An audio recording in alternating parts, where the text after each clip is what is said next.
من الدروس العلمية والفتاوى الشرعية لشيخنا المحدث العلامة محمد ناصر الدين الألباني حفظه الله ونفع به الجميع. هنالك يا شيخ من يقول من يقتل الآن على الساحة المصرية بين الحكومة والإخوة. بعض الإخوة يقول إنه شهيد، والحديث يقول إذا التقى المسلمان بسيفهما فالقاتل والمقتول في النار. فأرجو الإيضاح بارك الله فيك.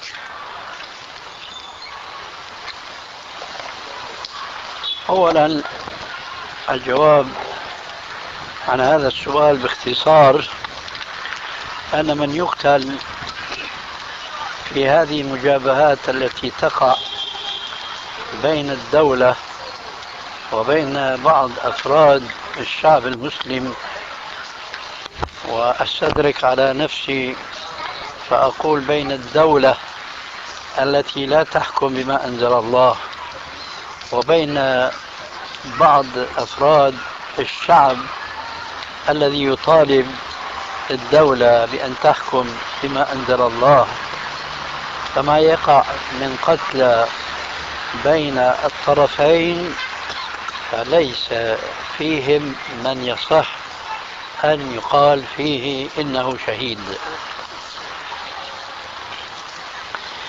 ذلك لأن الشهادة تنقسم في الشرع إلى قسمين اثنين: شهادة حقيقية وشهادة حكمية. أما الشهادة الحقيقية فهو المسلم يخرج من بيته من بلده مجاهدا في سبيل الله، لا يبتغي من وراء ذلك جزاء ولا شكورا ولا نصر شيء إلا رفع كلمة الله أن تكون هي العليا. فمن خرج من داره أو من بلده بهذا القصد العظيم ثم قتل في المعركة فهو الشهيد.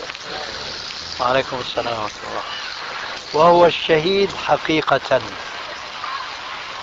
وهو الذي لا يصلى عليه ويدفن في ثيابه دون أن يكفن، خلافا لما هو الواجب على سائر موتى المسلمين من وجوب الصلاة عليهم وجوبا كفائيا إذا قام به البعض سقط عن الباقين، وتكفينهم ودفنهم في مقابر المسلمين. أما الشهيد حقيقة وهو كما ذكرت آنفا هو الذي يموت في ساحة المعركة، فهذا لا يكفن ولا يغسل ولا يصلى عليه ولا يدفن في مقابر مسلمين، وإنما في مصرعه في المكان الذي استشهد فيه. هذا هو الشهيد حقيقة. هناك شهادة أخرى يسميها الفقهاء بالشهادة حكما وليس حقيقة، وهؤلاء أقسام كثيرون جدا. فالرسول صلى الله عليه وسلم يقول من مات في بطنه فهو شهيد، والمقصود بالبطن هنا الإسهال الشديد أو البطنة الانتفاخ بحيث يكون سبب موته هو هذا، فهو شهيد. لكن هذا شهيد حكما وليس شهيدا حقيقة، بمعنى أنه يعامل ما يعامل به كل المسلمين، لابد من غسله وتكفينه والصلاة عليه ودفنه في مقابر المسلمين. وهكذا أنواع كثيرة، حتى قال عليه السلام من مات غرقا فهو شهيد، من مات تحت الهدم فهو شهيد، من مات بالسل مرض السل فهو شهيد، المرأة جمعاء تموت وهي حبلى بسبب هذا الحمل أو وهي تضع فتموت، فكل هذه الأنواع شهداء، لكن هؤلاء شهادة حكمية وليست شهادته شهادة حقيقية.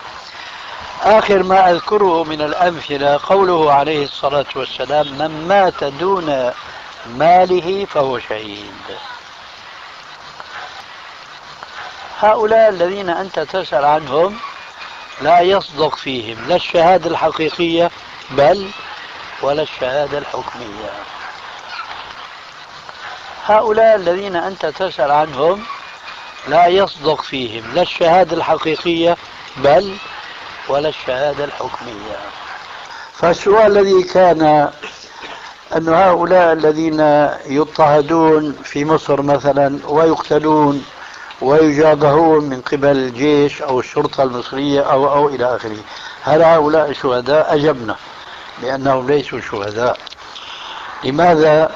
لأنهم أولا لم يقعوا قتلى في ساحة المعركة، أي ساحة المعركة حيث يعلن الجيش المسلم برياسة مبايعة من قبل المسلمين عامة، يعلن الجهاد على طائفة من الكفار والمشركين في سبيل الله، ثم يقع في هذه المعركة شهداء من المسلمين أو قتلى من المسلمين، فهؤلاء هم شهداء. الذين يقعون حينما يتقاتلون مع الجيش النظامي أو الشرطة النظامية سواء في مصر أو في غيرها، فهؤلاء ليسوا شهداء. حسبهم وهذا الله أعلم بهم أن يقال إنهم قتلوا في سبيل الله.